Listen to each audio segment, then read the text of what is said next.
Good morning, good afternoon, good evening, wherever you are in the world. This is REGANELITE with another episode of the Snowflake Talks, and we're talking with AllShorts. Woo! Are you live, buddy? I am live. I just like I've got this feeling. It's like, can he not hear me again? Can he not hear me again? There. We having this mic problem again. I had you on the YouTube as well. So I was like, yeah, the sound was coming from all over the place. What's going on here? Oh, she got that on, and then when you obviously go live, then you hear both volumes, don't you? Yeah, exactly. Yeah, so let's just mute that one. Yeah, because when I first did it with Bowler Hatman using StreamYard, I had that echo as well. And I was like, oh god, I got to do that. And then I did that with Geoscopes when I had Graham and Ollie on there, and I was like, oh no, I got to have that. Yeah, you're not alone. I do it every time. Every time I go live, it's like the beginning. Because the way I do it, and it's all going through the same sound card. I can't mute the sound. I wish they'd let you mute the sound. Yeah. Before it becomes live on YouTube. Yes. Oh dear. Q. What do you mean Q number 3? What's that mean? How are you guys all doing? Hope you guys are doing well. Yeah, we're gonna talk. We'll talk about some of the latest news as well. But AllShorts, how you doing, buddy? How you? I'm good. How about you? I'm not too bad. Sweating in this room. I've had the window open for until the last 5 minutes, and I had to shut it. It's been very hot here as well. Oh well, I can tell. I mean, when you got the hat and the shirt, there, you look like you've come back from the Bahamas, my friend. It could be worse, though, couldn't it? I could be in Manadi. Oh, could be in Rwanda. I heard it's a nice holiday place. You know, oh, that's wonderful over there. Yeah, it's been endorsed by Suella Braverman, so it must be good. Yeah. I mean, I'm still wondering why she hasn't taken a vacation there, considering she's endorsed it. I thought she would move there. So wonderful. I know. If it wasn't. If she can't afford it, she ought to move to. I know. There's a beautiful caravan resort. It's a floating one. They call it Bibby Stockholm or something like that. Oh, I've heard about that. Yeah, it's quite luxurious, I hear, isn't it? That's brilliant, isn't it? And maybe she could join the latest trend over there. Like, I don't know what they call it now. Starvation. Oh yes, a strike. I heard they got good reviews on there actually from some of the people who come back from there. It's on TripAdvisor. Yes, TripAdvisor. Your number one source, guys. Legionnaires free with every trip. Yes, indeed. I think before we talk about some of the topics, obviously we'll talk about what did you have you looked back on the King's speech and kind of like or listened to anything from what the MPs were saying after that in Parliament or whatnot? Or you're not really. I have. Yeah. The main thing that interested me, because it's my field, is construction, and that I did a sort of topic about it yesterday on my live stream yesterday. Yeah, and it is something that's kind of been. It bugs me because there's like a load of people saying all this stuff and they don't understand the industry at all. So that's one thing that got me. Yeah, we're going to build 1.5 million houses in the next 5 years and stuff like that. So okay, how? We don't get that. See, all these things, they're just words at this stage. Don't get me wrong, I really want him to succeed. I do, obviously, because obviously people will be better off for it. But I want to know how. Give me confidence, Yeah. If you push down the value of the properties, investors aren't going to invest, are they? It's just we need. I think I was thinking about this. I mentioned in my live stream yesterday. I was thinking to myself, maybe it'd be a good idea if we had a nationalised. A bit like GB Energy, maybe, I don't know, GB Construction or something. Not GB News. No, like a state-owned construction firm of some sort. Yeah, funded by the government. Exactly, and set up in all the different regions. So they know the areas, they know what needs to be done. And the profits then go back into building more social housing, for instance. And not just building social housing, all housing, all sorts of housing. I mean, and they'll be in control of they have the power to help push down the prices by flooding the market. Yeah. And then those big investors don't have a say, do they? No, that's just and obviously like the other thing as well is obviously it's all well and good, obviously, like clearing the land permission and all that kind of stuff, because obviously there's all that bureaucrat of not in my backyard, all that thing that the you NIMBYs. Yep, the NIMBYs, that's the word. Rid of the veto.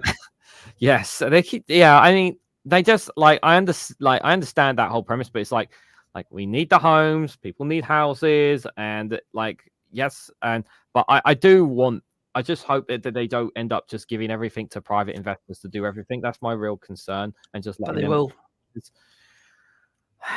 They will. And all that'll do is we're talking about offshore money again, aren't we? And when you got offshore money gets offshored. You know, you get off direct foreign investment in the construction in the UK.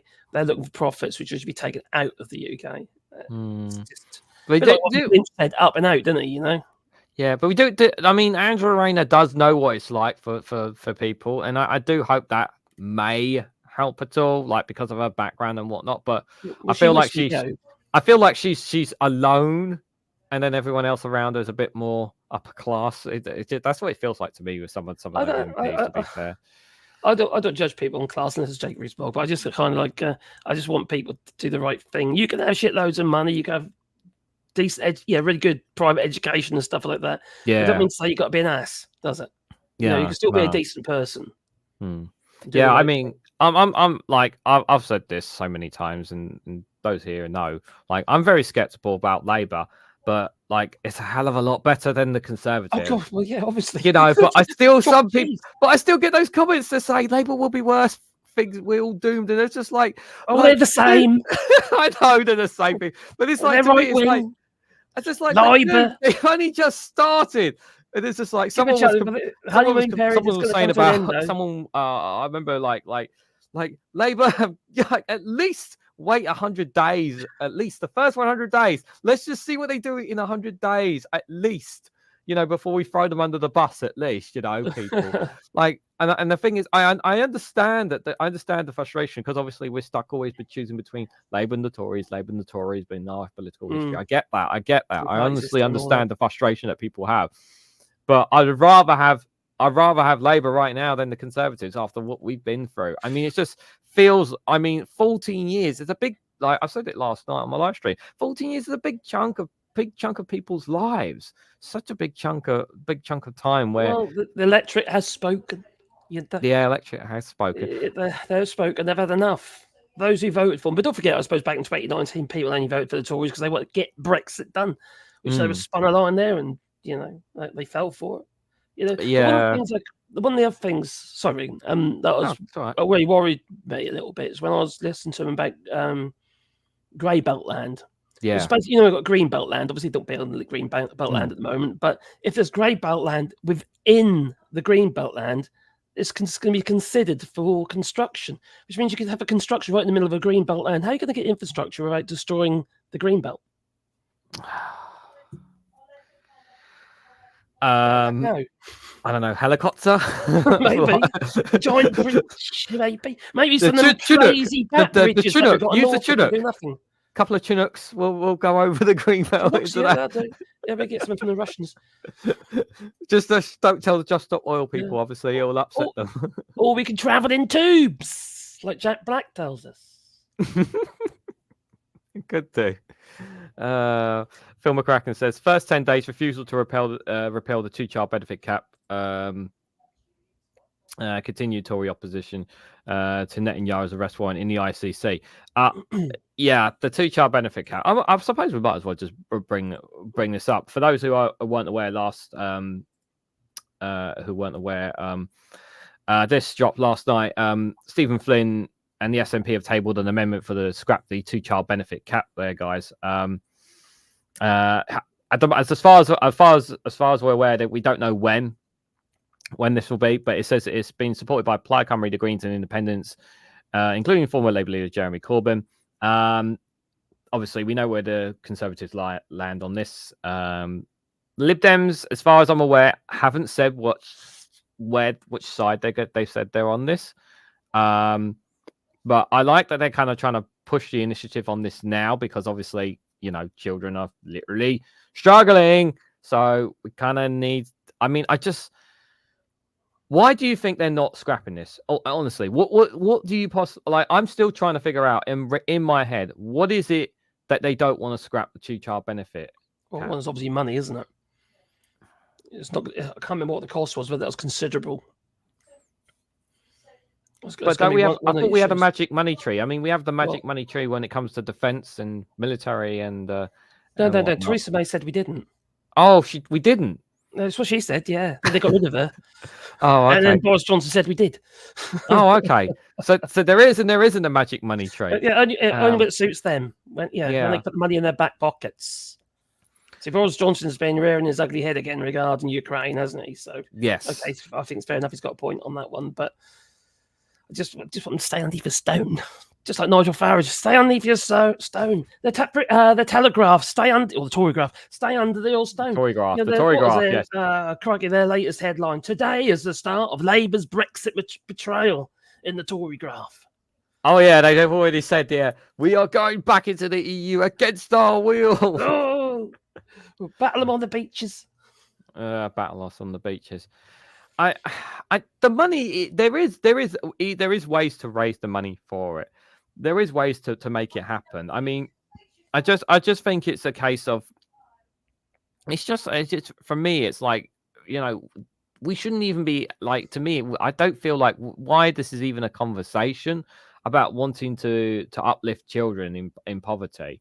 And I even contemplated the fact that maybe they if not a 2-child benefit cap, maybe like a 4-child, 5-child, 6-child, or something like that. Maybe if they're that bothered about it, maybe doing that as an alternative as instead, then, so they don't have to invest so much into it. Maybe it could be sort of means tested in a way. So, for instance, they have like a special fund for those who are struggling, just to get people, giving people that uplift for the time being. At the end of the day, we've got food banks. We've got food banks that we shouldn't need. Yeah. We've got Taylor Swift's helping out a little bit while she's polluting the world with her jet going backwards and forwards, and anyway, and polluting the music as well. Oh no, there are already calls for Taylor Swift to step in as the nominee for the Democratic president. Could paint the world full of Swifties. So, don't want to take on the Swifties now. Oh, there's like the NIMBYs. Yeah, NIMBY Swifties, but yeah, I think we need something there, don't we, to help? We definitely need something there to help, but we've got to change people's outlooks. Yeah, we shouldn't need food banks. For Christ's sake, we didn't have them until the Tories got into power. We had about count them on 10 hands. We I think there was only like about 8, maybe less than that when there were food banks, and obviously everything all turned around, to be fair, but. And then it all just went skyrocketing. And now what's the saying? More food banks than McDonald's, as everyone keeps saying now. To be fair to the Tories, they have given us growth. Growth in food banks, growth in the national debt. We were 700 million. Growth for their mates. Growth for their mates as well. Yeah, that exactly. They were 700 billion was the national debt when we had austerity, and now it's like 2.7 trillion. And apparently that's okay. What? Well, they said they had to bring the debt down. That's what was austerity all about. Exactly. That was what austerity was all about. Sakir, thank you so much for the £5 super chat. To be honest, I'm glad Labour won, but I don't trust them because of what they have done, haven't when in power. Also, what they are doing in Scotland. Yeah, I get that. It's quite. I still can't believe so many people in Scotland. I looked at the numbers, like quite a fair chunk of people in Scotland voted for reform. What? And I think, there was percentages there of people voted reform in Scotland. They were there in Wales as well. Like, I mean, but those I can't recall if 1 or 2 of the margins may have been different for the SNP if it weren't for reform, but. Is it maybe they like that old pastime, ducking the migrants, drowning them, like Habibie's been kicking off recently against his own party now because he didn't get a job. He didn't win it. He didn't maintain his seat, didn't he? No, he didn't. He's like, this is not fair. I have to question. I have to question this party, and then someone taps him on the shoulder and said, Ben, it's not a party. It's a company. Yeah. It can't be one shareholder, majority shareholder. Well, it's actually got 2 shareholders, but the one majority shareholder happens to be Nigel Farage. Normally, when you oust a leader of a party, you normally have a vote or something, maybe for the membership, but not with Nigel Farage. Vote? What do you think this is? A democracy? We are not for democracy in here. We are a one-man army. It's all Nigel Farage. Everything else is secondary. Exactly. It's just like the European Union being MEP and what have you. He wasn't voted in, apparently, because actually he was. Democracy. Yeah. Apparently, it's not democratic, but there you go. Labour government has collapsed in Wales after a historical victory over donations. Tories were the ones with donation scandal historically. Yeah, that's real. Yeah, but they've been in power in Wales for such a long time. I really would like to see Plaid Cymru have more power in there, or just other parties for in general, not the Conservatives. I mean, it's Wales free, and I hope it stays Wales free for the end of time. But yeah, it's not good that. It's not good that Labour have so much control in Wales. No, but I'll tell you what I think is quite good is that now we've got Labour out on Labour. Yeah, so it's like, you've got the national government and devolved governments hopefully on the same song sheet. Yes. So sorry. No, I was going to say, yeah, that obviously having Labour in Scotland, Labour in Wales. Obviously, there's still the Hollywood elections, but I don't. That's massive pressure on the SNP for that, obviously. But just that obviously gives. I mean, it gives Keir Starmer a lot of power, obviously, because he's got so many MPs. But it also, you would hope that it would benefit both Wales and Scotland by having those MPs in there as well. But I do. Part of me does feel that Labour got votes because of tactical voting more than anything. Well, they got votes because the Tory parties are so shit. Yeah. I mean, I was just going to say, obviously, I generally believe that people who voted for Labour in Scotland, I don't generally believe that they voted because they believed in the Labour Party. I think quite a few people voted because they really wanted the Conservatives gone, and they were so fed up of the 14 years there, and they thought their vote would be better for Labour rather than the SNP, which I don't agree with. But just for a second, yes, Reform got votes in Scotland, scary time, but it was a low turnout for elections. So by that percentage, so that percentage went up. Just my opinion. Thanks for the 5 turnout. Yeah, it's still. I mean, obviously, I can't recall if obviously if it made a difference between SNP and Labour in terms of vote share, in some seats or not. I don't think it did, but yeah, I mean, obviously, but the fact that still people voted for them up there when they were told, like, don't come here, like, go away, Nigel Farage, because he wanted to come up, and people were like, I think they threatened him or something. Yeah, last time he went to Scotland. So, and Richard Tice went in his stead, didn't he? So, yeah. Yeah. Is he worried about Scottish milkshakes or something? But they're more ferocious over there, maybe. I was going to say he's worried about Iron Brew. I was saying you could be worried about Iron Brew being thrown on him, but that would be a waste of a good bottle of Iron Brew if you were to pour that on him. So yeah, that would not be a good that would not be good to wasting that. To be fair, yeah, we are jumping all over the place. To be fair, but well, obviously, I'm really interested to see how the 2-child benefit cap. How it does, guys. It'll be interesting to say the least. Milkshake scared him off, REGANELITE. Yeah, that probably did scare him off. Yeah, not gonna lie. One of the other stories we'll come to the obviously the European, what was it called? The European ECP summit, was it called? Oh yes, yeah. Yeah, where is it here? I haven't got it up here, have I? No, I haven't got it up here, but and I've just pressed the wrong button. There we go. Was it this one? There's one in the Independent, a live one in the Independent, where he makes a little speech. Yeah, let me have a quick look at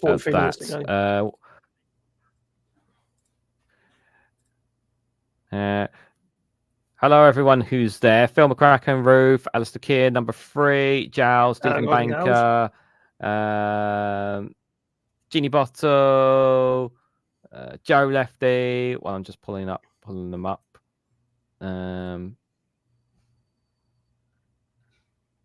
This one. This one? Probably this one. Yes. Is it going to load?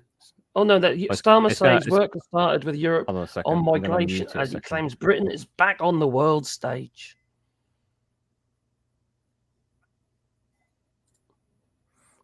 I do think they're back on the world stage. Yeah, that's the one, isn't it? Where is it here? Oh, definitely. They're going to take it more seriously. It's this one, yeah? The one I was looking at. Yeah, I'm definitely not going mad. Yeah. That link was below that clip, says Jao. Hold on, guys. It's going to be an advert there. Yeah. So Keir Starmer declared that Britain was back on the international stage. He sought to put the UK at the centre of European cooperation and build closer ties with the continent. Just 13 days into his premiership, he scored football reference, obviously. His first major success of European leaders held his plan for a new era in post-Brexit relations. Hosting them at a summit in Oxfordshire, he suggested he was open to dealing with the small boats crisis by processing migrants offshore, saying he was pragmatist. Oxfordshire. I'm not sure where exactly it was. I think it was. I think it was Blenheim Palace is what I heard earlier. That's not him.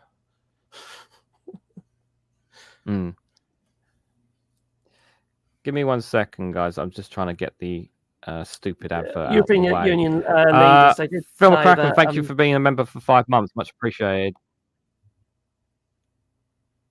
They did say. Yeah, go on. The European. The members, European Union members, they did say that. Well, they felt a little that there was a closer relationship now. It's a reset. They did feel that there was a fresh start instead of all this bickering that we've been having. And it's not a reset. There's still a hell of a lot of people in the EU who. I love you too, Phil McCracken. Yeah. And I agree with that. End of the day, though, there's rules, and it's a rules-based system. So for some reason, sorry guys, for some reason the video's not coming up. The video's just not coming up, guys. So I apologise, but yeah, sorry, Marcus, just go on. What were you saying? At the end of the day, it's a rules-based system, the EU, and no matter how much you sweet talk, they're not going to change the rules accordingly, are they? So, end of the day, Keir Starmer's already said there's no single market customs union. So how are we going to benefit? There might be things like Erasmus and stuff like that we could benefit from, and maybe even the satellite system that we already paid $9 billion into. Didn't get that back. Yeah, I mean it's just like I just think. I mean, I don't know if it's a case of obviously. Yes, I do believe that obviously they're going to try and establish closer ties with Europe, but how close? They're not going to get rid of the burdens, are they? The tariffs and what's happened there?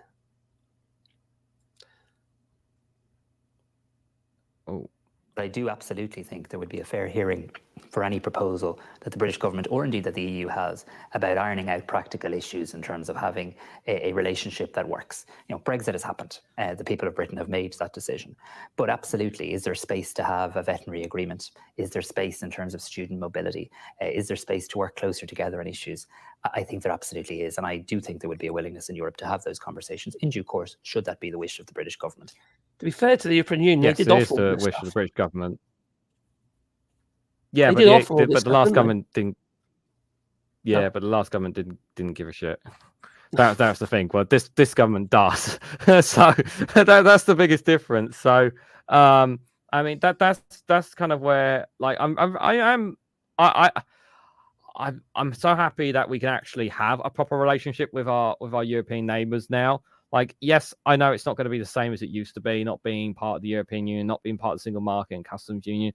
But I just think, you know, businesses now have optimism because obviously they didn't know what was going on. They didn't have a clear, like the Conservatives didn't have a clear plan. They were just kicking the can down the road when it comes to the importing the checks and whatnot. Labour will put them in. They obviously have a clear plan to do it and try to minimize the effort as much as they possibly can for businesses and red tape.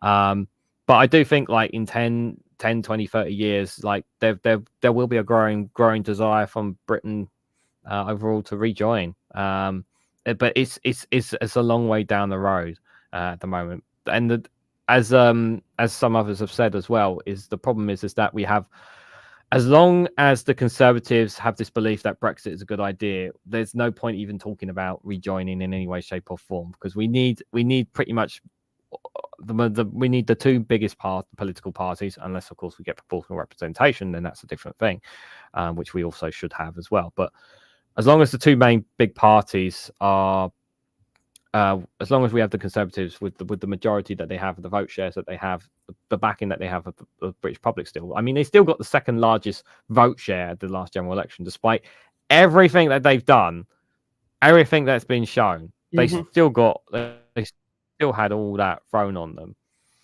That people still voted for them despite everything.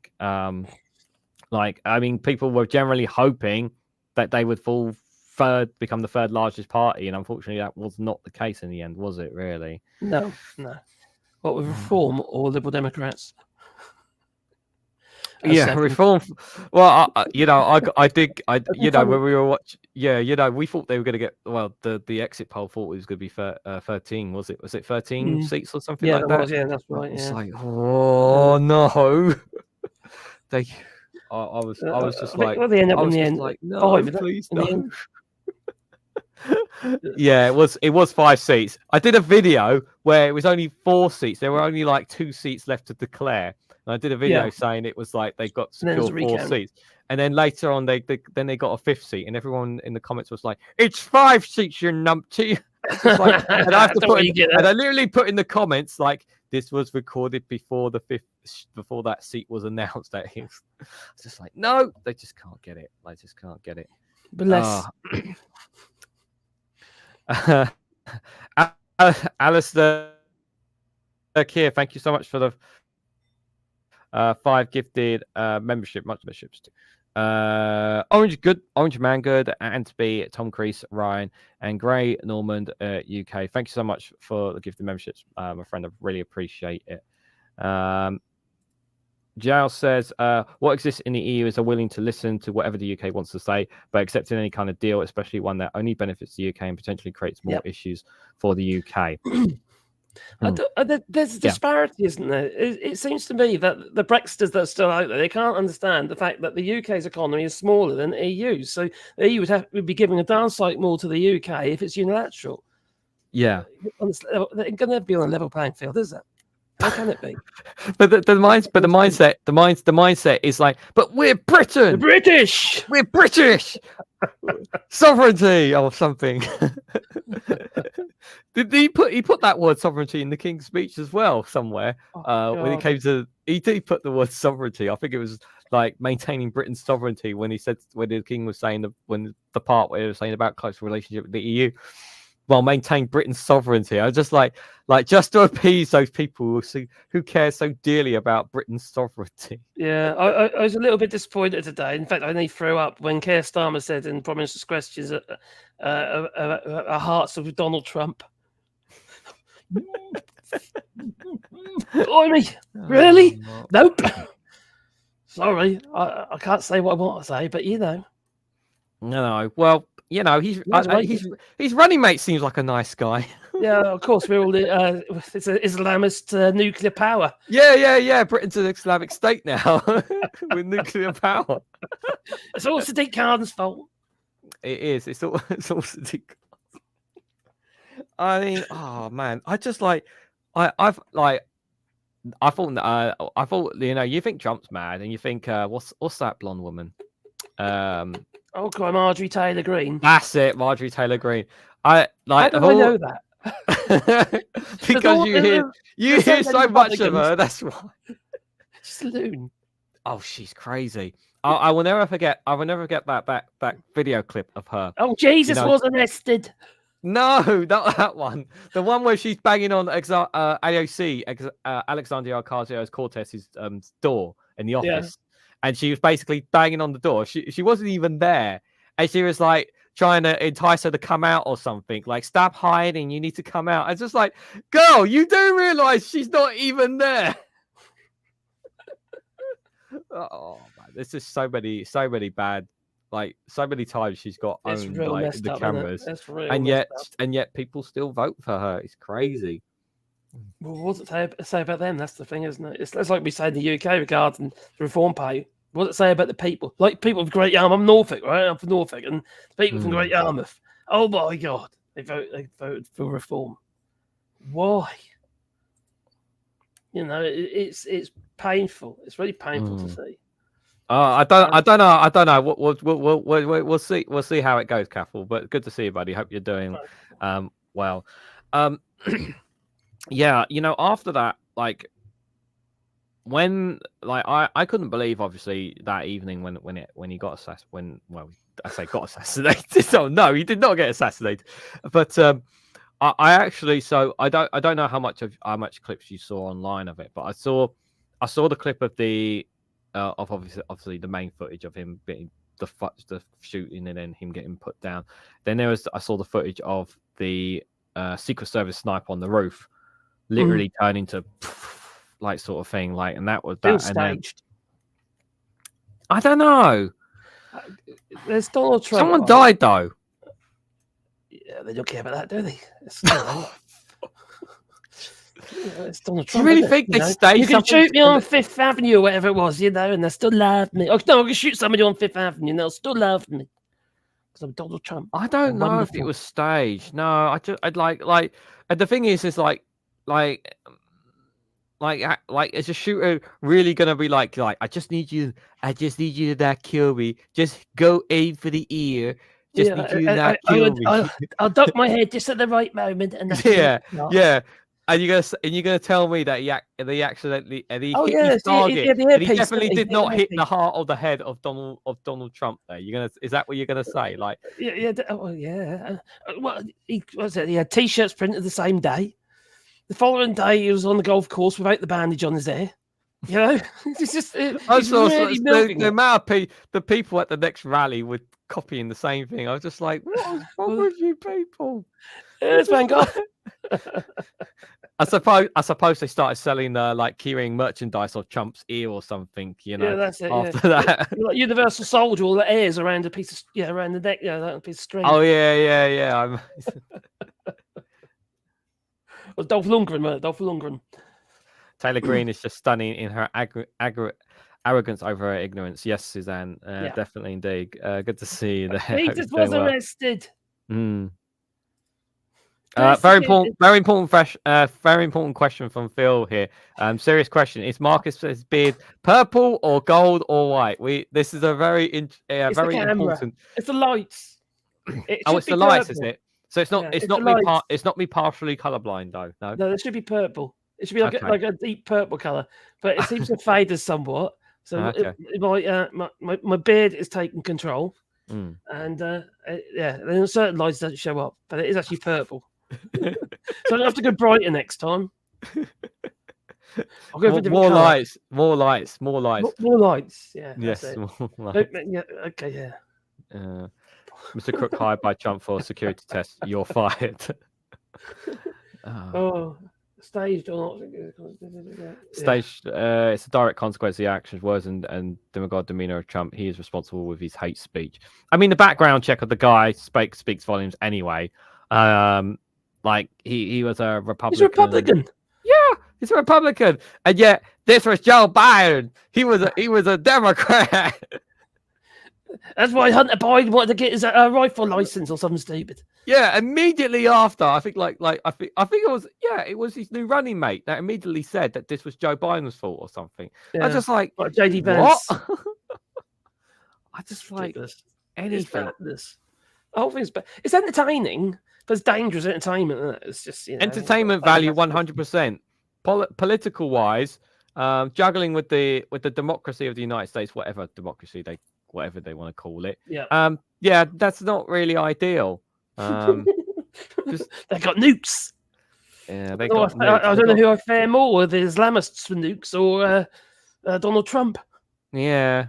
People, TV, person. So Larry the Cat says yours is a more lighter shade of pale. There, Marcus Beard looks brown to me, but I'm particularly colorblind. That is into it. My older brother loves Deep Purple. Says Jan. Oh yes. Oh, Smoke there we go. River. Do you think Trump's going to win? I think it's inevitable. Some polls showed that Biden, after Biden's gaffe, the first gaffe, showed that his popularity went up. Another one showed it went down. Who knows? I think he's going to get in, to be honest. And this has really helped him. Yeah. He's made a martyr. There was He's not even there dead. was a story. Made a martyr. There was a story that Obama, he hasn't publicly said it, but yeah, there's lots of stories now where he's basically telling Biden, telling people around Biden that he needs to step down. Oh yes.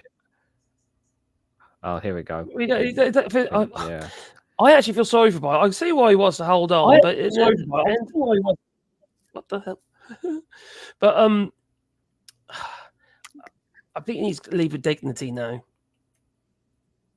Does he really want to be leave as a loser? You know what I mean? It's just, especially losing to Donald Trump. Yeah, Biden admits he set out to be a transitional candidate amid growing calls to exit the race. Let's see what he had to say here. He's got COVID at the minute as well, hasn't he? Let's see. Biden's got COVID. Yeah, he's got COVID as well. Is there anything that you would look to, you personally, not anybody else, not other pundits, not even perhaps family members, that you would look to say, if I see that, I will reevaluate? If I had some medical condition that emerged, if the doctors came to me and said, you got this problem, that problem, but I made a serious mistake in the whole debate. And look, when I originally ran, you may remember it, I said I was going to be a transitional candidate. And I thought that I'd be able to move from this, just pass it on to someone else. But I didn't anticipate things getting so divided. And quite frankly, I think the only thing age brings is a little bit of wisdom. And I think I've demonstrated that I know how to get things done for the country, in spite of the fact they're told we couldn't get it done. But there's more to do, and I'm reluctant to walk away from that. Well, I mean that's all well and good, Joe. End of the day, you need to vote. I mean, he says that there. But would he have transitioned out if Trump wasn't running? I don't know. That's the thing. I don't know if he generally would have done. I don't think he would have done if he was a transition. He likes the job. I just don't think he would. Wants to stay as well. She don't want to leave, does she? Well, the thing is, technically, it's down to him as well. Like they can't actually force him out. That's the thing. No. So if he wants, yeah, there's no push. There's no 1922 committee, is there? No, there isn't.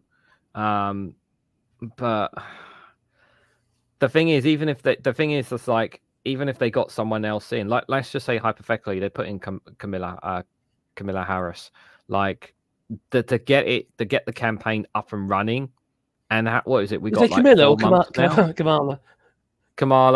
Kamala Harris. You got the royal family on the brain, haven't you? I've seen them on that little throne the other day doing this King's speech. It's so sweet, wasn't it? Yes. I just don't think I just think even if they swapped out, it's probably too late.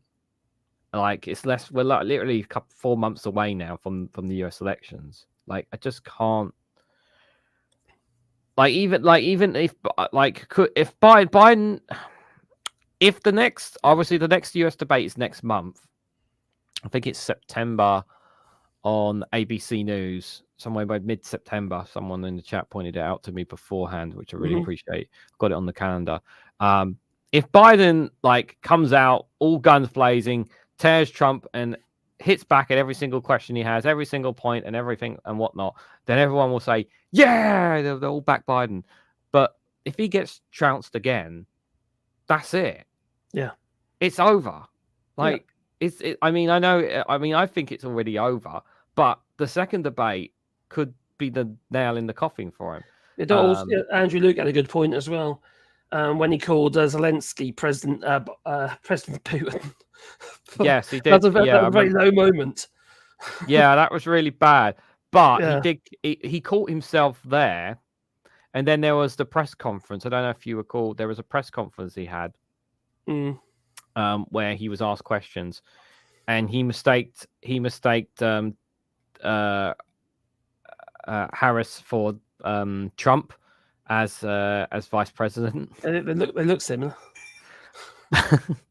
But he forgot to pull himself back on that. He forgot to come back on that. Whereas at least there, where he said President Putin, and he said no, President Zelensky, and it's just like but the effect on the public is quite high because the cut version by the media is literally just didn't show that. It just showed him saying President Putin. It was all over that. Nick Ferrari was on it like a shit to that blanket. He was sticking on it. He was the thing is, that's all people hear, and that it's like clickbait headlines. And it's always it sticks in people's head. Yeah, it's yeah. I mean, Biden has done some good things. Thanks for reminding me. Yes, September the 10th. I'm pretty sure I've got it written on my calendar up there. I'll have to check it. September 10th. So, okay. So there's still like a month and a half. So it's quite a while before the next debate. Then, so Larry the Cat says it's over after that NATO meeting. I have a tiny bit of hope, but not much left. Trump is extreme. Average voters will err on the side of caution. Biden's politics have been effective, except on Gaza. Yeah, Gaza's a poison chalice, as you guys know on my channel how much when I cover it as well.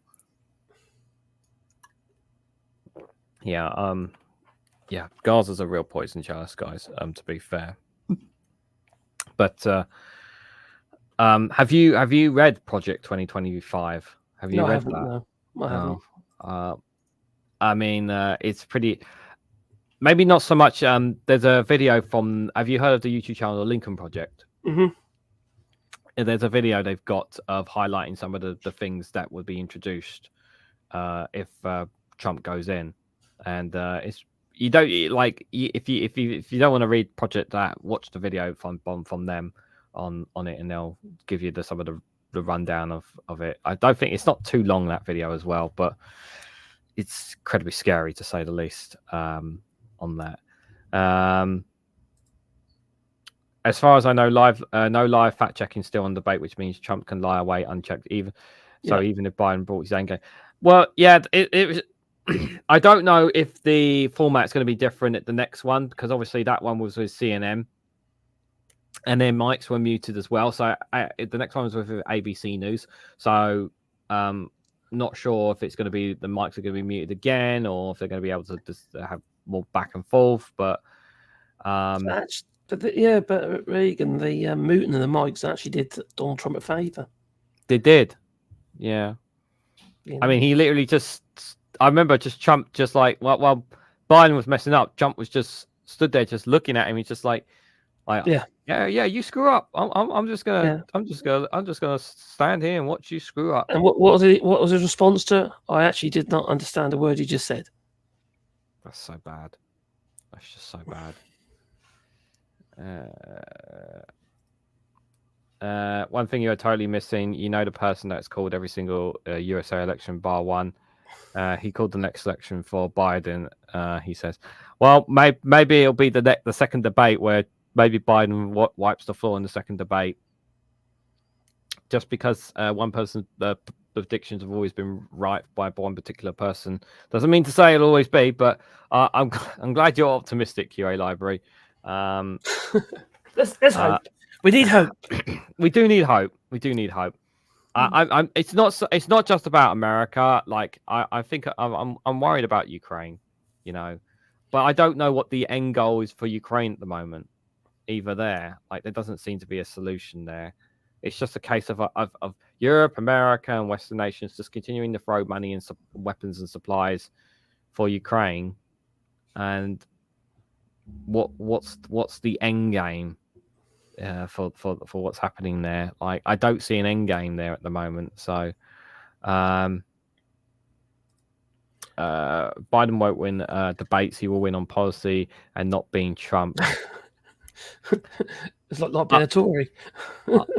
I'll give you. I'll just before we pivot back to you, I'll just say this. Like, there's a friend of mine who's he's not into politics. He's a wrestling fan like me, and I asked him about like the assassination attempt, because I never talked to him about politics. Right, I've never talked to him about politics before, and this was the first time I asked him. Like, I wanted his general opinion, and barring all of that, he actually said like he said Joe Biden has he's made life worse for me. That's what he said. He said, "Yeah, I'm buying more, I'm paying more for things than I normally would do." Because but there wasn't. But the thing is, people understand, do they? They just see what's in hand at that moment in time. They don't. They don't get or accept that it is other factors at play. It's not. I'm not going to debate him. I'm not going to debate him just because we keep politics out of stuff. But he's not. And this person, like, he's not like a MAGA Trump Republican or something like that. Doesn't pay much attention to politics as like some other people, like, because he's not really interested in it. But he just feels that he feels a bit worse off than he did when Trump was in power. That's how he feels. That's not to say that he's a Trump supporter or he's a Biden supporter or he's into politics. It's just going by how he feels and what his situation is.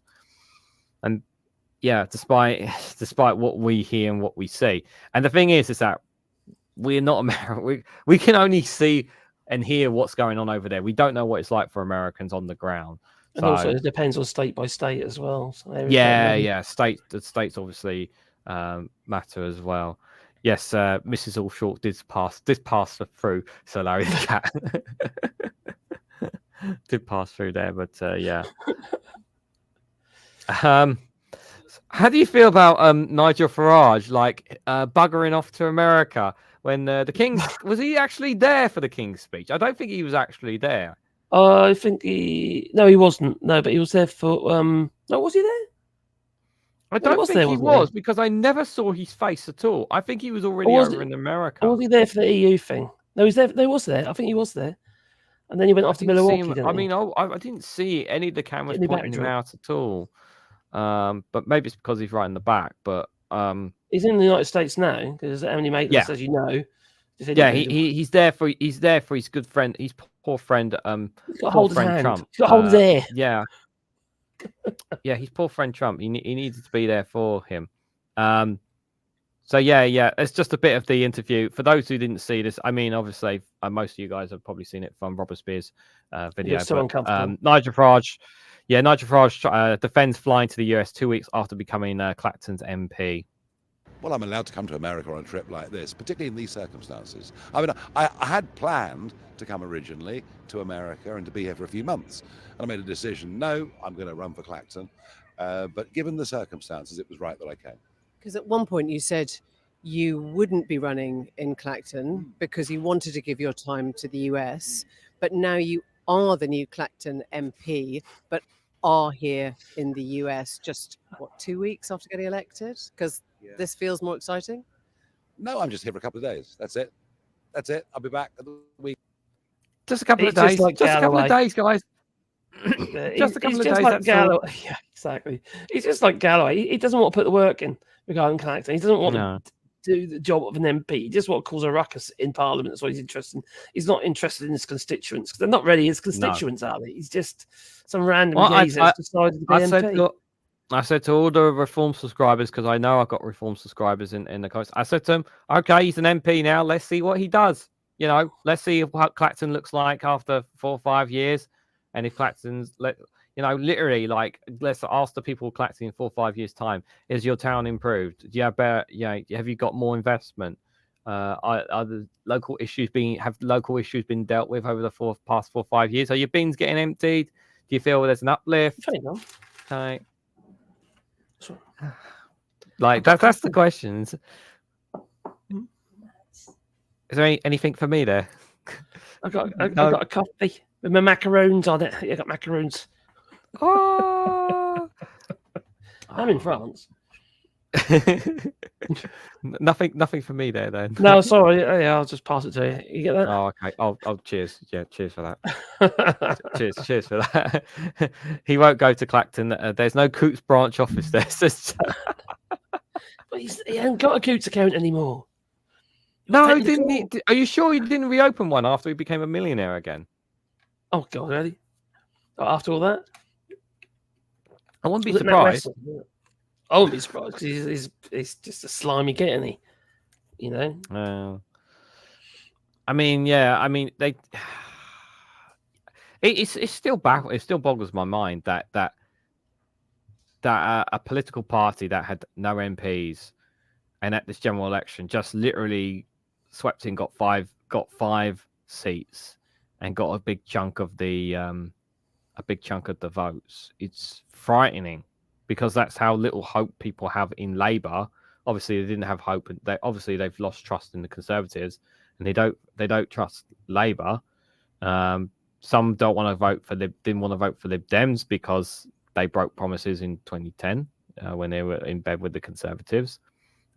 People are unsure about the Greens. I know they've had some transphobic MPs or members. There have been issues there for them as well. And Nigel Farage is a grifter, as we know many times that he's grifted, and he's a manipulator, and he's so good at it. He's so good at it. What's the line that Max always says is that he tells a little bit of truth with a lot of lies. I think it's something along those lines.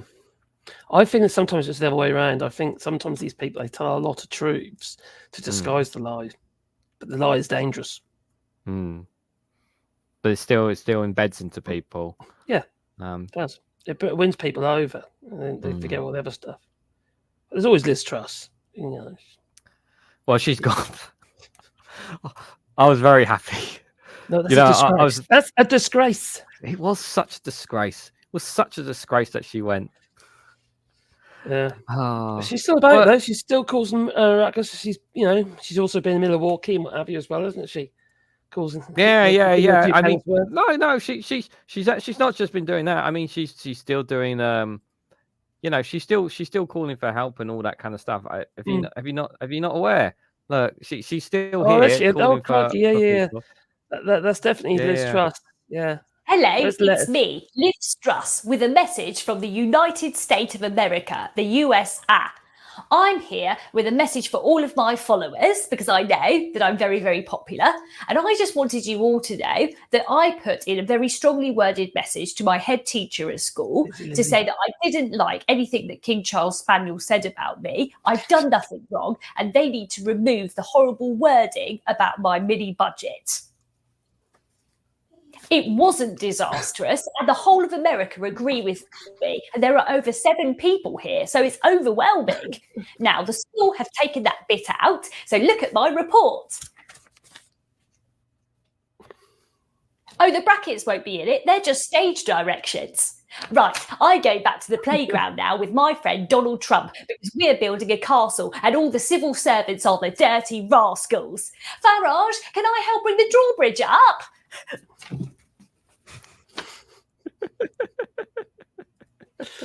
I was going to say that till later, but given that we were talking about trust, she's so good. Nerding Skinner Comedy, guys. Check out her YouTube channel. She's so good at being Liz Truss. Yeah. The thing about Liz Truss, though, she was Environment Secretary. She cut their funding by over 15 million and waved a flag, so how great I am. No wonder that we've got shit in the rivers and seas. I know. I do think Labour will clean that up. It's just going to take it's going to take years. I do think. Yeah, shovel. They'll get the shovels in and clean it up. I know. I mean, obviously in terms of the getting it out of the rivers and the well, it was in the King's speech. Yes. About it. So that's one thing, I suppose. But I just don't know. Words are cheap. We want to see action, don't we? To be fair to them, they have actually been. They have been saying a lot of stuff since they've been in power. And it's just see what happens over a period of time. Obviously, it's going to be honeymoon period at the moment, isn't it? So, it's quite easy for us to just criticise and not give them fair crack of the whip, because then they've just got into power. Yeah, So, well, I mean, but the Tory MPs were saying yesterday, oh, but we brought inflation down, we left the economy in a good state, and then I screamed and started swearing and shouting yesterday on the live stream because one Tory MP thought everything was nice and rosy thanks to the Conservatives, and it's just like, you what? I lost my grip, because it was just I just like, please, like, don't, like, why are you saying these things? I would thought you would have thought that after 14 years, or you would think there would be some reflection from Conservative MPs about them losing. But it just feels like, no, we're just going to carry on the usual shtick, but just doing it in the opposition. Well, some of them have. Some have we made mistakes, blah, blah, blah, blah, blah. Some of them have, but some of them are still thick. Yeah, of course. Some of you wonder why are they MPs in the first place? Why do people vote for them? And some of them, they still get to talk on the media. Like Jonathan Gullis keeps popping up in the media rounds still, even though he's no longer an MP. But there's one or two others who are gone. Obviously, Jacob Rees-Mogg I'm still talking, obviously, at conventions and GB News. So he's not, even though he's gone. I don't know if he'll be an MP again down the road. I hope not. Well, it all depends if the Tories get in that, He'll be there. That's if they want him. It's not. I would have thought that maybe one or two more would have jumped to reform before the end of the election. Yeah, or before the election was called. Like, there was speculation about that, wasn't there? There was, there was plenty of speculation. There was a lot about it, and Jeremy Hunt, though.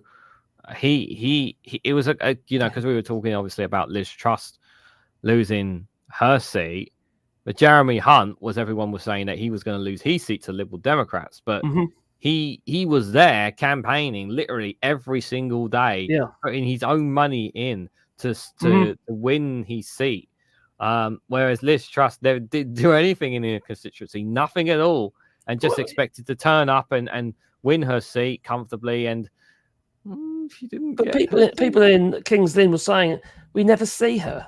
Yeah, and considering that she was the Prime Minister 44 days, being by letters and all that, she didn't. The first thing she should have thought about sorting out is maybe that hospital in King's Lynn, the one that's held up with all the acro props.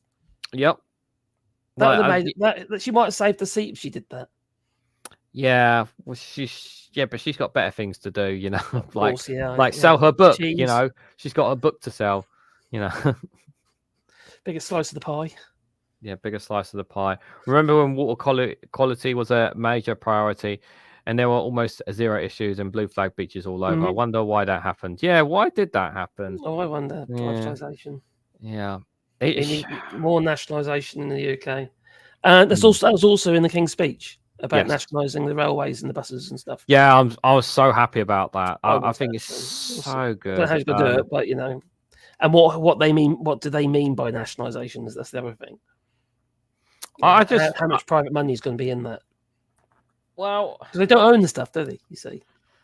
Well, is it not coming back into state ownership? No. It's the carriages, the trains, the rail. Well, I think the rail isn't it, but a lot of the infrastructure isn't actually owned by the government anyway. So you'd have to buy all that stuff or lease it. So in that way, you look at it, there's still a certain amount of privatisation in there. If you don't own it, it's private. Yeah, I think Southeastern Railways, their contract expires in a couple of months' time. Yeah, which is one of the reasons why they're pushing it in as well, pushing it. That's how they're going to do it. They said they're not going to renew the contracts. Yeah, so don't cost. It won't cost much for the taxpayer. It's going to cost money. That's bollocks. They keep telling us that it's bollocks. All this stuff that wouldn't cost any, it's all fully costed. Well, hold it. 1 minute they're saying we don't know how much money we've got, and the next minute they're telling us, oh, it's fully costed. Come on.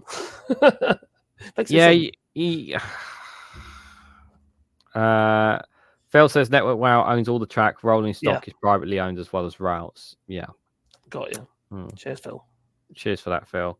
I mean, I just want to see, with this whole devolved powers that was in the King's Speech, like, and I was saying this when I covered the video on it, like I want to see like buses being brought back into like a lot of rural areas. I just want to like, it's not so much it's just buses being available for people, especially in the rural areas, those who can't drive, those who can't get to A to B. Like, just having that availability to people can really, like, it can just get more people into work if people can get to places and not cut off. It will just make a massive difference. I mean, the projects that Andy Burnham had in Manchester with the bus services there, it was a major success. It's really worked out well. I think it's really worked out well, the project there. Yeah, it's cost them it's cost them an arm and leg, that project, and fighting tooth and nail with the Conservative government to get what he needed for it. But it's done really well for them up there, that bus service, and I think it's just something that just needs to be, hashed out across other regions. I mean, what we've had here, like here in London with the bus network, has been solid because it's obviously London, but everybody else is just not getting. They don't get the same public services or as good as good as here in London. So QA Library says something that no one has noticed apart from a selective few, shipping rates have gone past the record rates of shipping, so we're looking at another hit by inflation spikes come October, November. Yes, that's the other thing as well. Yeah, no, done. I'll smoke cheese. Good night. No, done. Yeah. The other thing about the shipping rates is that we've still got misplaced containers since the pandemic, and also other issues. They're all over the place, and the industry is literally up in the air because you think of the EU, for instance, receives most of the containers from China, and then it goes across the channel via road transport to the UK. Unlike before, whereas we ain't got the road bridge anymore, have we? Land bridge, sorry. It's everything's more costly. It takes longer, and someone's going to have to foot the bill. And if they're not, if it isn't the people, the customer footing the bill, it's going to be the company, which means less profit margin, means less tax take again. And then it means them downsizing, which means more people out of a job. Exactly. But also, why do we get privatisation in the first place? One of the reasons is the fact that something needs to be done, like a new hospital, for instance. And how do we get the money? Oh, PFI. That's what happened to Norwich. We needed a new hospital, and they couldn't fund it themselves. The government couldn't fund it themselves, so they went with the PFI, which has been a disaster, especially with procurement, etc. It makes it even worse. Yeah.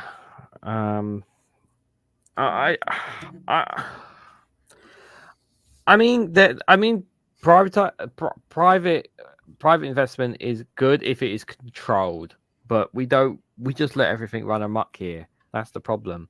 We don't really have any like safeguards or anything, to kind of cover ourselves in so many departments.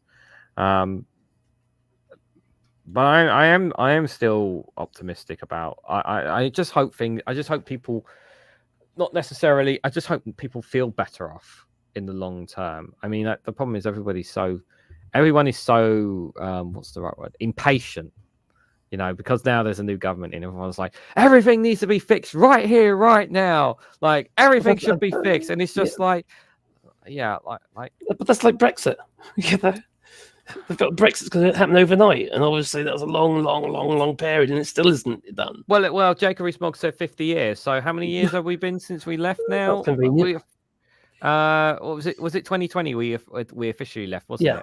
Yeah. So we still got another 46 years on that one. So 46 years and counting, guys, before the Brexit benefits pay off.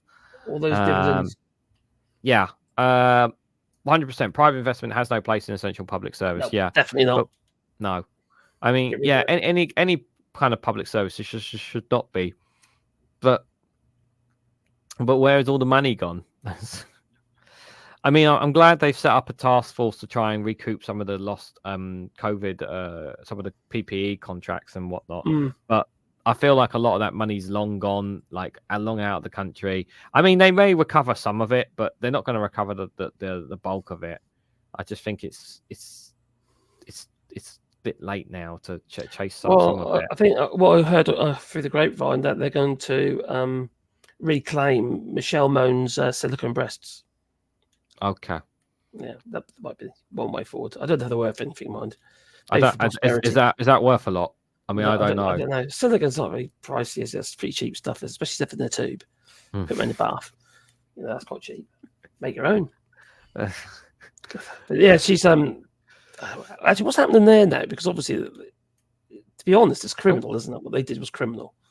Yeah, they might not say it that was criminal.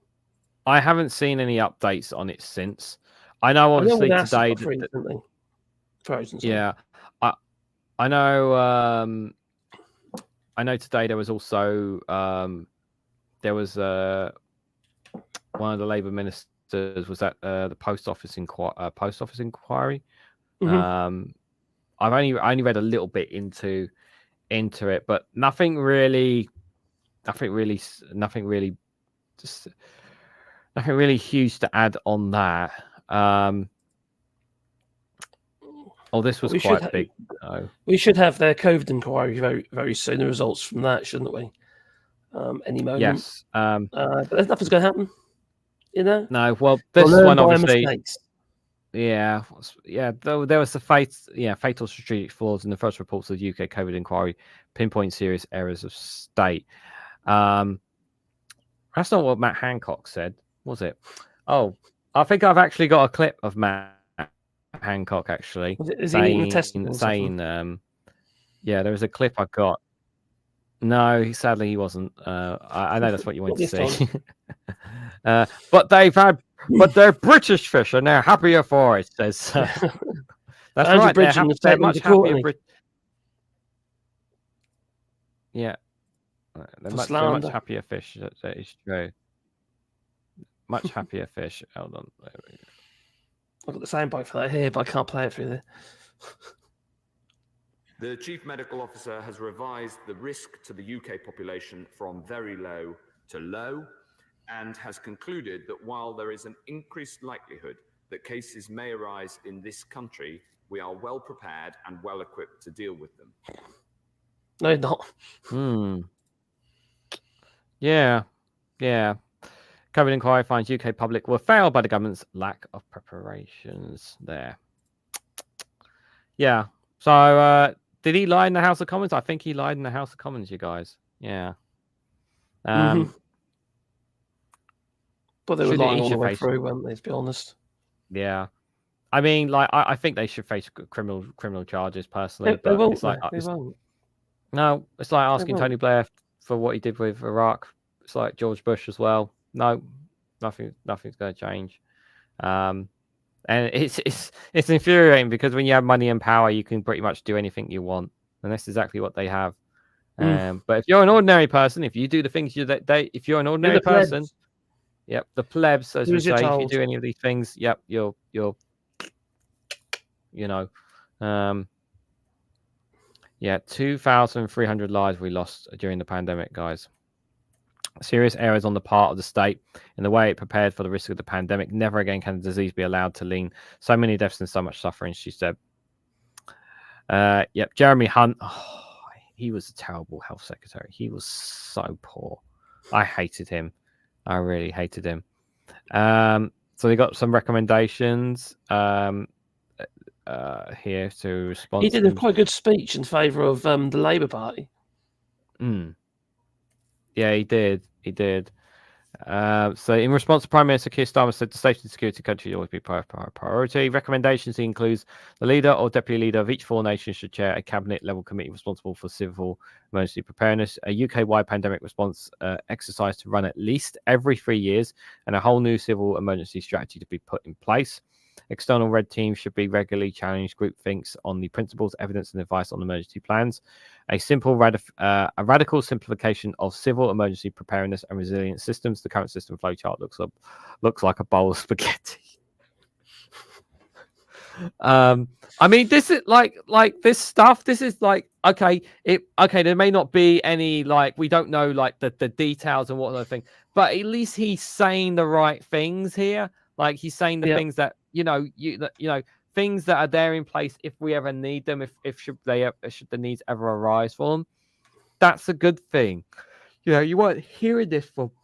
You weren't hearing this from Rishi Sunak. You weren't hearing this from the Conservative government. They were kind of just like, yeah, we're always prepared for all these. We're prepared for all and any and all outcomes. So it's just you didn't hear.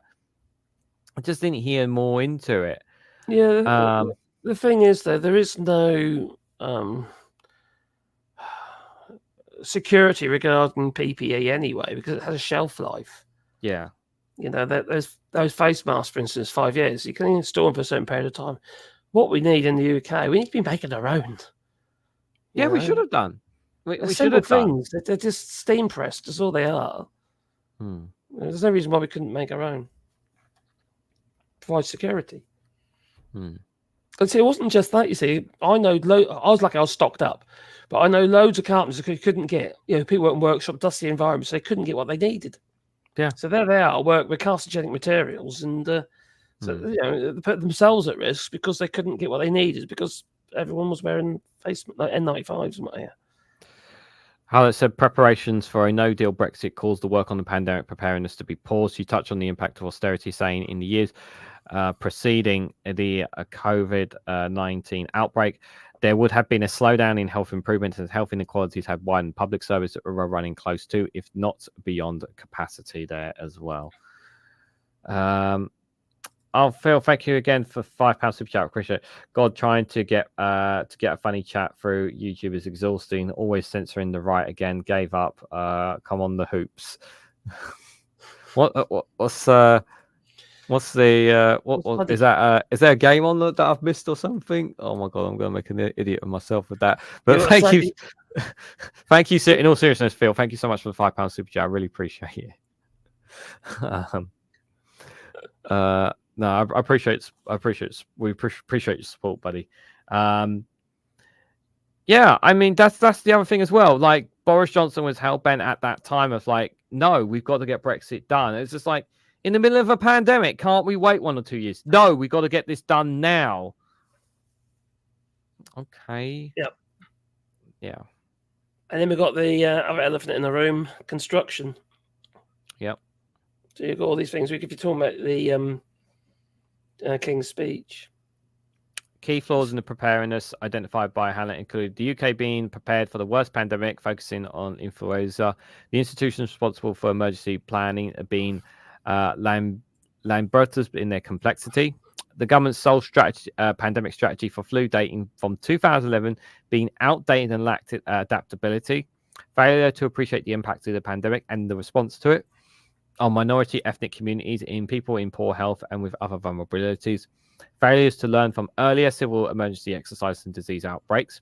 A damaged absence of focus on systems such as test, trace, and isolate could be scaled up. Yeah. Yeah, but who's going to carry the can? Oh, no one's going to carry the can. Mm. I mean, what's going to happen is that there'll be some compensation. There will be, Keir Starmer will say, "I'm really, will give some apologies," but he's compensation. What in about 50 years' time? I mean, but like, even if he was that's it doesn't matter at the end of I say it doesn't matter. Yes, of course you want an apology from the government, but it's not this government that was responsible for it, though. That's the thing. It was the last government, the last political party. Can we get full screen? There we go. If that makes you feel better, Chris. Let's just see if there's anything else here. There was implement criticism of George Osborne from the Chancellor from 2010-2016 for the Treasury failing to plan for non-economic shocks. Hallett said it could have identified in advance major economic policy options that could have been employed in the event of the pandemic. Yes, austerity. He told it. Yeah, he told the inquiry when Osborne was on the inquiry. He said there was no planning done by the UK Treasury, or indeed, as far as I'm aware, any Western Treasury, for asking the entire population to stay at home for months and months on end. Well, yes, of course, and I think lots of countries were not expecting that, but as well. But you guys got rid of contingency plans. No, wasn't there like a plan that we had before? Like literally like a year or 6 months before, and then they scrapped it, didn't they? Mm-hmm. Before, I believe it was before the pandemic struck. Oh, Chris wants to judge your purpleness. I see. There we go. There you go. Can we see the purple? Can you see it there, guys? It looks bleached out. Mm. Actually, I look a bit overexposed.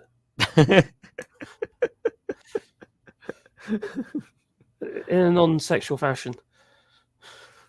Chris wants. That's as close as I can. That's as close as you can get. See, Chris has got a beard. You see. Yes, he has Chris has a magnificent beard. It never changes color or anything. It just stays the same all the time.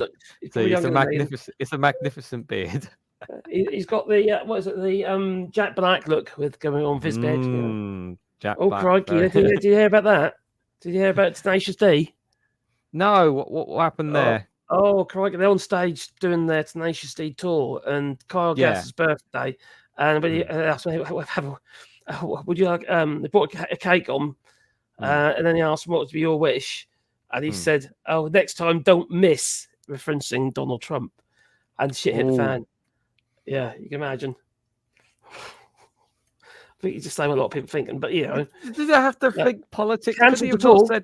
Could he not have said like X being turned back to Twitter, or or something, or like some also world peace, or how about a ceasefire? Ceasefire in Gaza would have been a nice wish. No, don't miss next time. Don't miss next time. That caused quite a big ruckus in their relationship as well between Jack Black and Kyle Gass. So that's I thought it's bad. They've cancelled the tour. And cancelled the tour as well. Wow. So it's quite bad. No, there was a bit foolhardy considering what they had a bit of a mixed audience, wouldn't they? Yeah. I don't feel. It's like a disguised Ralph Harris that would use at airport security. Ralph Harris, thank you.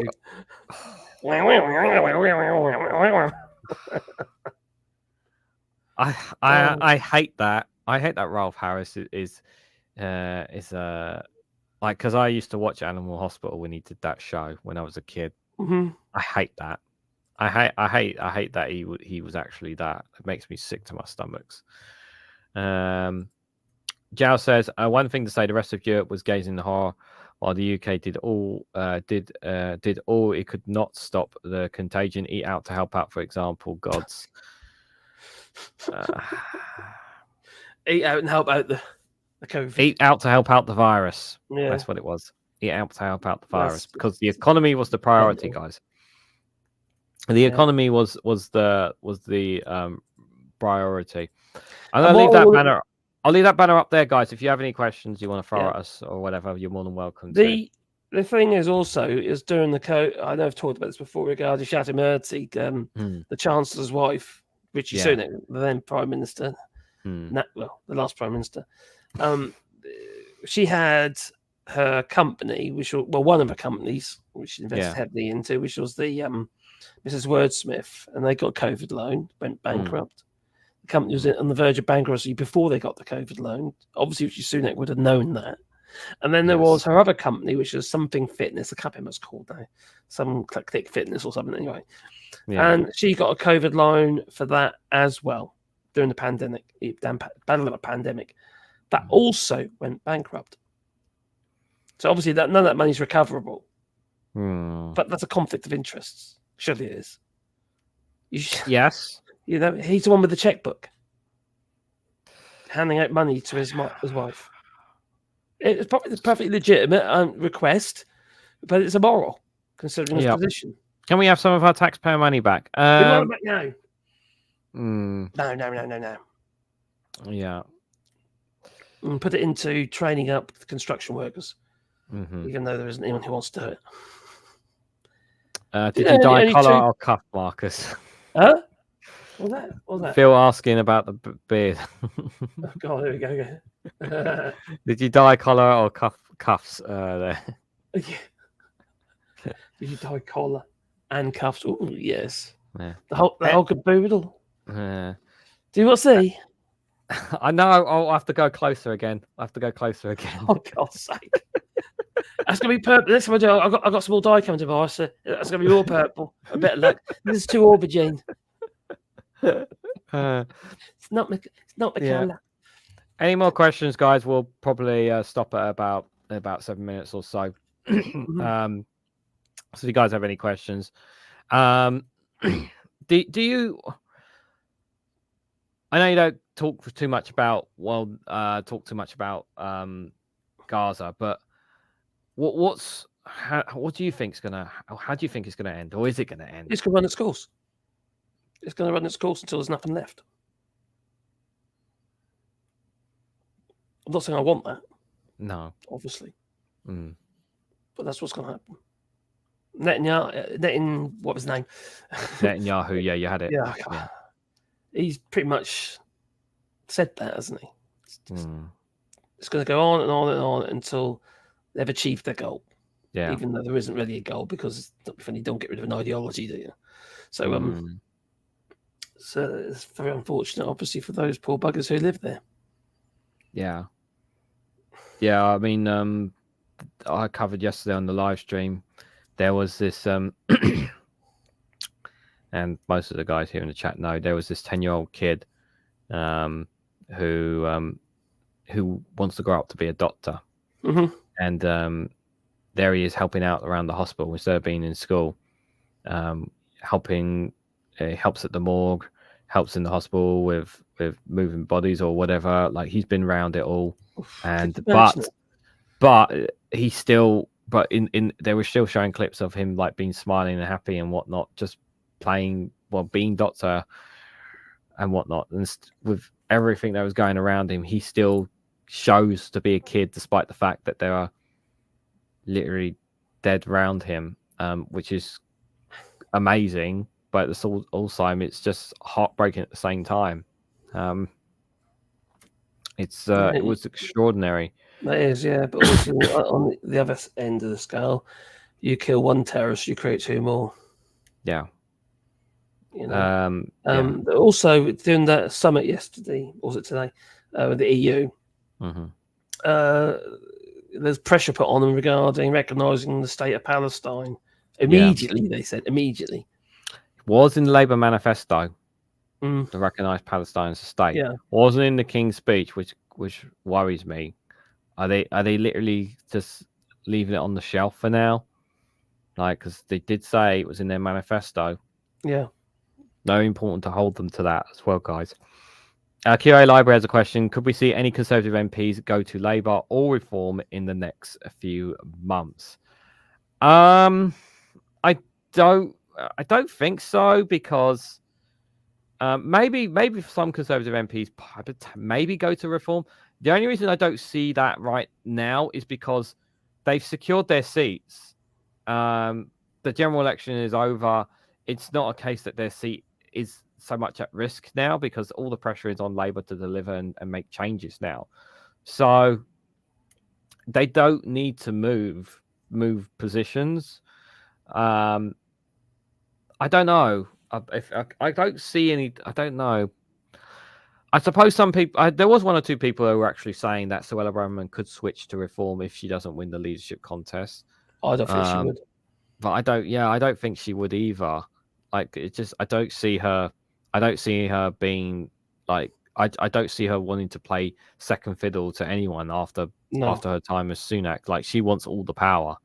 But I don't think the Conservatives, the membership, would give her enough backing. I do think Kemi will probably get the nod. I don't think James Cleverly will get the nod. I think Robert Jemmerich's a bit too stupid to be leader. Yeah, I mean, he made a comment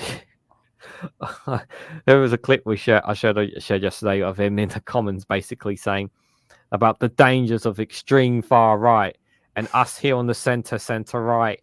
That's what he said, and the benches just started laughing. Remind you what he They did. laughed. The benches laughed when he said that. He got all the flipping little pictures painted over in a children's refugee centre. Yeah. If that's the far right, I don't know what it is. Oh, yeah. I mean, yeah, it's just these people are just evil. You know, before we had it bad with Preeti Patel, and then we got Suella Braverman and him. You know, at least Preeti Patel was entertaining in some ways. You know, she come up with some crazy ideas like jet skis. Spent 50 grand on training up people, you know, the border force to ride these jet skis to push back the boats. Jet skis. Yeah, the footage of kids at the beach. Yeah, that was pretty God, brutal. Yeah. Please have a look at the electronic Infidia. Nobody seeking knowledge should ignore it. Labour recognizing Palestine was coveted as only as it met Israel's approval, so never was just words. So basically, they've broken a manifesto pledge, if that's the case, then, because it's in their manifesto. So that's something you can bash Labour over the head with if they never keep to it. Then and then you can literally say to Keir Starmer, "Didn't you say your manifesto is ironclad, solid commitments? Well, what happened to this one?" There you go. Exactly. Yeah. And now you can, and then people will say, "Well, they're just the same as the Conservatives all the time now." That's what they'll say. Any last questions, guys, before we wrap up? Any more questions you have, throw them in now or forever hold your peace, because the missus has just come home as well. What's Joe Lefty here? Removing dignitaries for trans people was in the manifesto too. Banning puberty blockers for trans kids, but not CIS kids. Manifesto pledge broken. I hate West Streeting. I hate that man. So it's not just me then. I just don't trust him. I don't. He's like a little weasel. He's like a little weasel. He should have got kicked. Off the seat anyway. I said this literally on the Politics Social. Like, I literally said, like, because obviously they were angry about him and his stance on it too. And I literally said, I wish he'd lost his seat. Like, I really lost his seat. Like,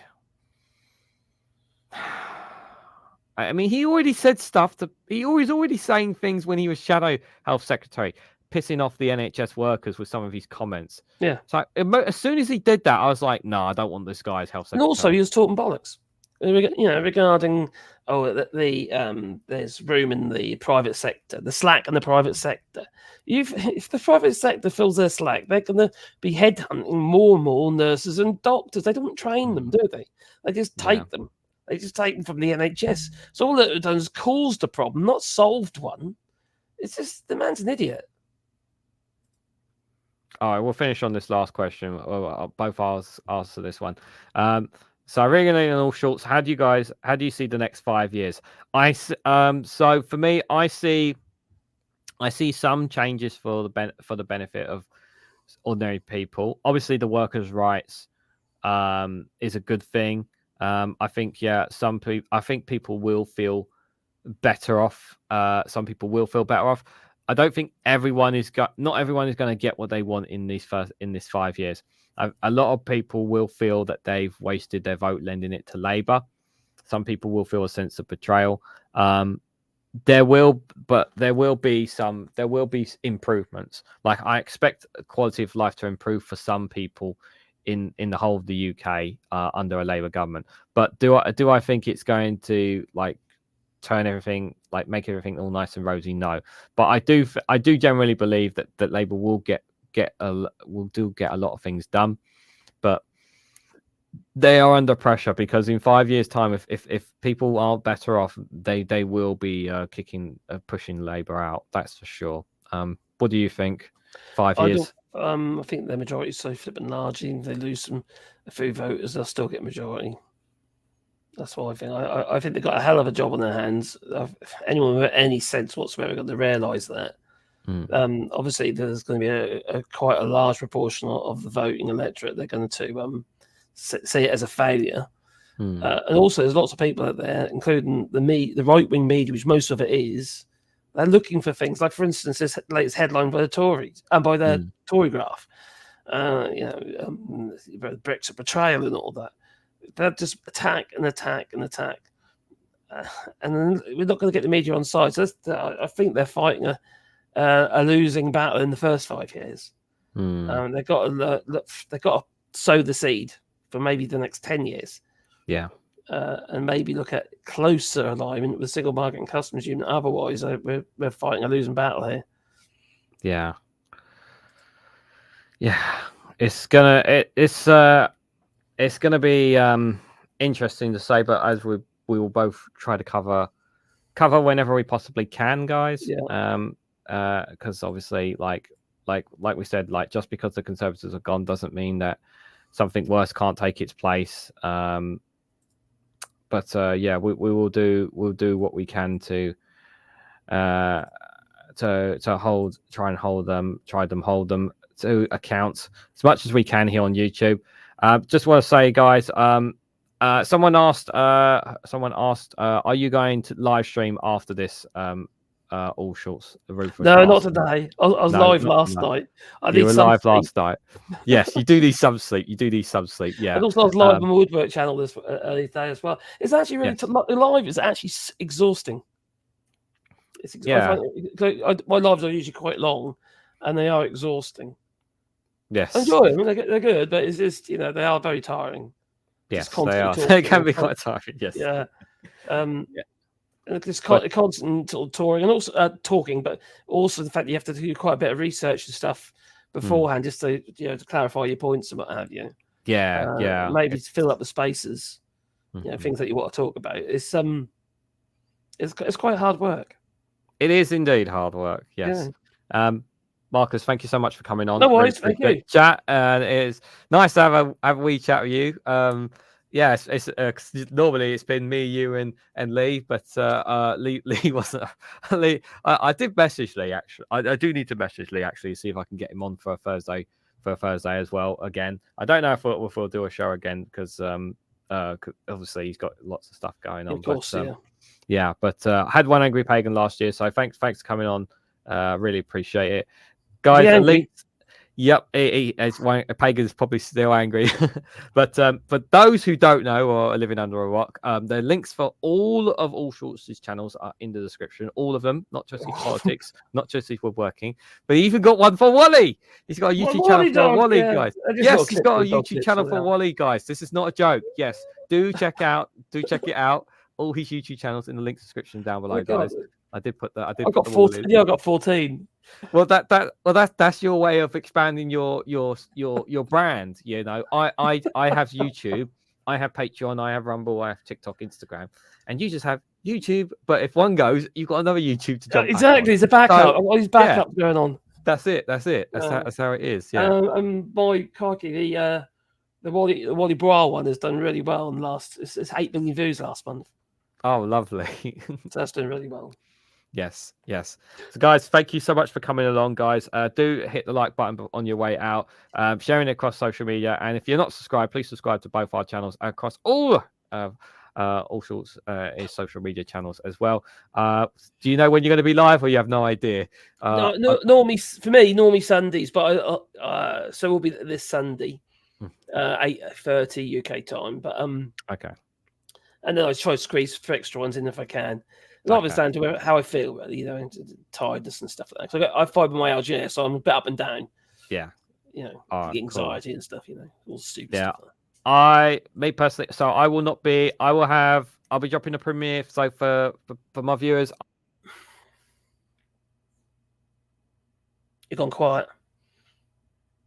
Your microphone stopped working. Don't change color. When it turns red, that means it's not. It's muted.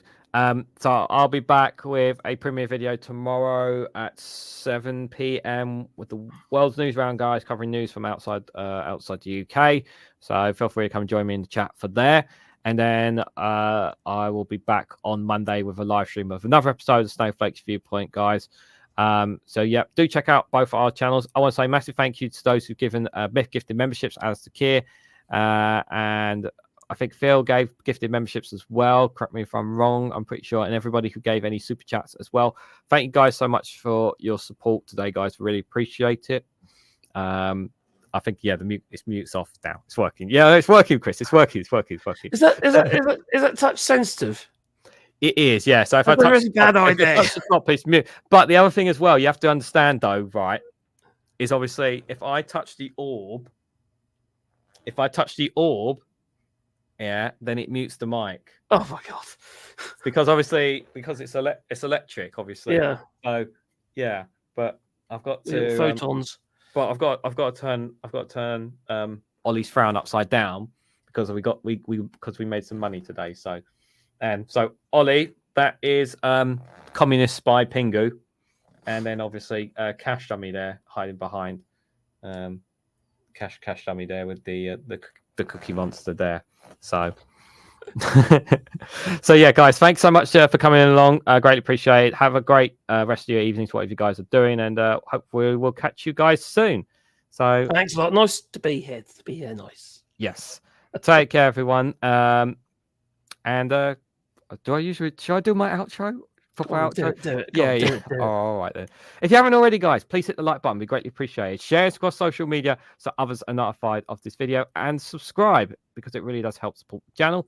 And if you want to go one step further, financially support me and the work that I do here, you can do so by becoming a YouTube member for as little as 99p, or join me on Rumble or Patreon for exclusive content on those platforms. So thank you all so much for watching, and we hope to catch you all very, very soon.